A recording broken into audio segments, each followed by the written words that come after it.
اب مسلمانوں کے جتنے بھی مکاتب فکر ہیں، بے شک آپس میں اختلافات ہیں، سنی شیعہ کے اختلافات ہیں، بریلوی اہل حدیث کے تمام جتنے بھی مکاتب فکر ہیں ان سب کے اختلافات ہیں، لیکن قرآن پاک پر سب کا اجماع ہے کہ یہ مکمل کتاب ہے، یہ تعریف شدہ بالکل بھی نہیں ہے۔ لیکن مسلمانوں کے اندر اسلام کا دائرہ اسلام کے اندر رہ کر جو ایک دوسرے کے اوپر بہتان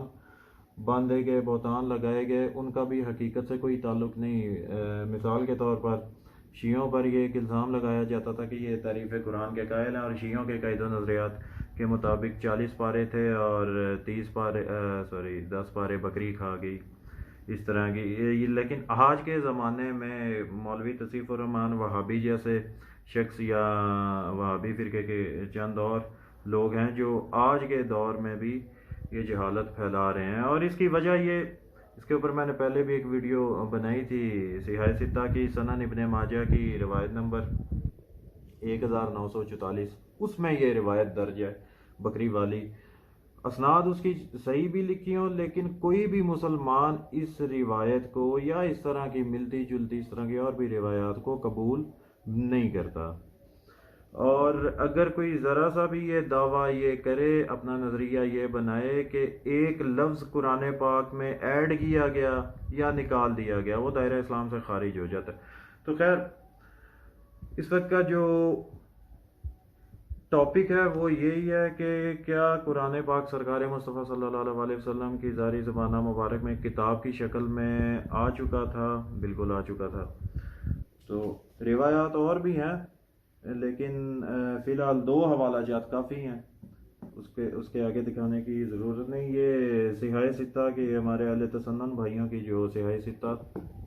کی 6 کتابیں ہیں، ان میں سے جو معتبر ترین کتاب صحیح مسلم، اس کی جلد نمبر 5-6 کمبائن ہے، اور جلد نمبر 6 کے صفحہ نمبر 78 پر 78 پر یہ اس کا عربی متن اور اردو بھی آپ کے سامنے آ جائے گا۔ یہ روایت نمبر ہے جی 6228، جہاں پہ ہائی لائٹ کیا ہوا ہے، آپ صلی اللہ علیہ وسلم نے فرمایا، میں تم میں 2 بھاری چیزیں چھوڑے جاتا ہوں، ایک تو اللہ کی کتاب، وہ اللہ کی رسی ہے، جو اس کی پیروی کرے گا وہ ہدایت پر ہوگا۔ اب اس سے آگے اہل بیت علیہ السلام کا حکم آ رہا ہے۔ اب عربی عبارت میں بھی، جہاں پہ یہ ہائی لائٹ بھی انڈر لائن میں بھی ہے، یہاں پہ لفظ کا استعمال ہوا ہے کتاب اللہ، قرآن بھی لفظ استعمال نہیں ہوا، کتاب اللہ۔ اب اس کا مطلب یہ کہ آپ علیہ السلام اس کو کتاب، قرآن پاک کو کتاب کی شکل میں دے کر ہی امت کو اس دنیا سے آپ نے پردہ فرمایا، ایک یہ دلیل۔ اب اس کے علاوہ ہمارے اہل تسنن بھائیوں کی بعد از کلام باری صحیح بخاری، یعنی قرآن پاک کے بعد جو سب سے زیادہ معتبر ترین کتاب ہمارے بھائیوں کی، برادران اہل سنت کی، اور جتنے بھی مکاتب فکر اہل سنت میں آتے ہیں ان تمام کا انتہائی ستہ پہ، اور خصوصاً یہ بخاری پر اجماع اہل سنت میں، چاہے بریلوی ہوں، دیوبندی ہوں، اہل حدیث ہوں، یا اس سے آگے جتنے بھی سیکٹس ہیں ان سب کے حساب سے۔ اس کی صحیح بخاری کی جلد نمبر 2 کی صفحہ نمبر 677 پر یہاں پر روایت نمبر ہے 1552۔ اب یہ ذرا دھیان سے سنیے گا، قابل غور ہے، اور مقصد یہ دکھانا ہے کہ کتاب اللہ، سرکار مصطفیٰ صلی اللہ علیہ وسلم کے ظاہری زمانہ مبارک میں کتاب کی شکل میں قرآن پاک موجود تھا۔ یہ روایت آپ پاز کر کے آپ ساری پڑھ لیجئے گا، لیکن میں مختصراً جو میرا مقصد ہے سمجھانے کا وہ میں آپ کو بتاتا ہوں۔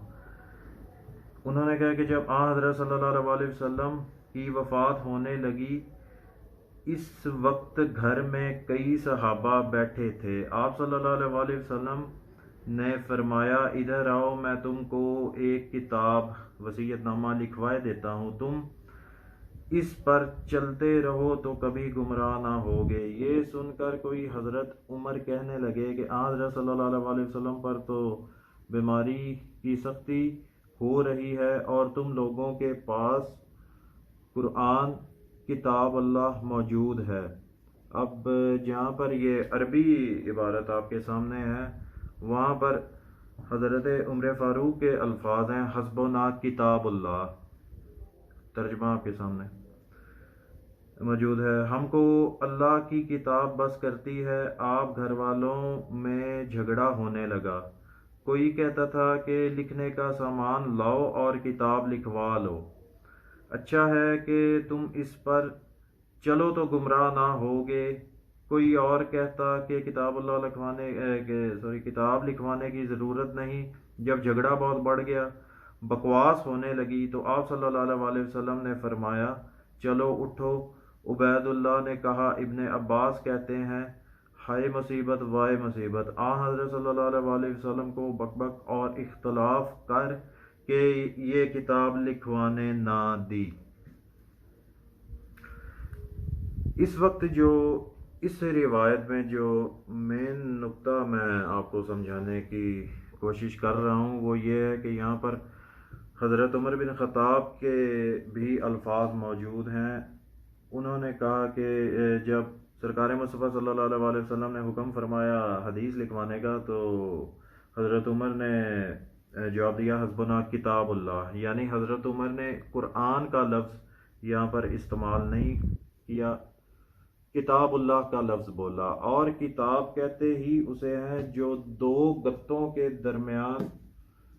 موجود ہو یا مکتوب ہو، اس کو کہا جاتا ہے کتاب۔ اور اگر اسی طرح چمڑوں پر اور پتوں پر جس طرح بتایا جاتا ہے لکھا ہوتا تو وہ قرآن صرف قرآن ہی کہلاتا۔ یہاں پر یہ نبی علیہ السلام یہ وقت بھی وہ ہے جب سرکار مصطفیٰ صلی اللہ علیہ وسلم سے دنیا سے پردہ فرمانے لگے تھے، تو اس سے پہلے یہ واقعہ پیش آیا، حدیث کرتاس بھی اس کو بولا جاتا ہے۔ اور یہاں پر بھی حضرت عمر نے کتاب اللہ کا لفظ استعمال کیا، اور اس وقت سرکار مصطفیٰ صلی اللہ علیہ وسلم بھی ظاہری طور پر موجود تھے۔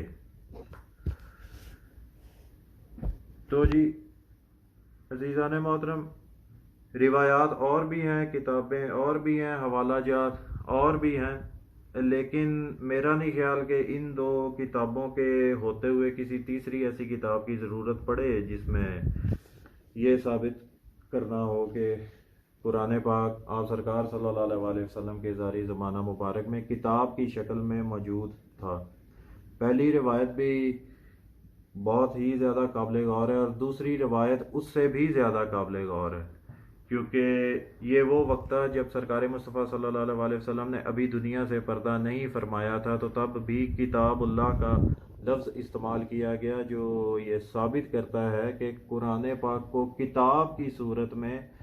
ہمارے نبی سرکار مصطفیٰ صلی اللہ علیہ وسلم خود دے کر ہمیں گئے تھے۔ تو پہلی روایت اور خاص کر کے بخاری شریف کی روایت، اس کو تمام حضرات ذرا غور سے پڑھیے گا اور خود فیصلہ کر لیجئے گا کہ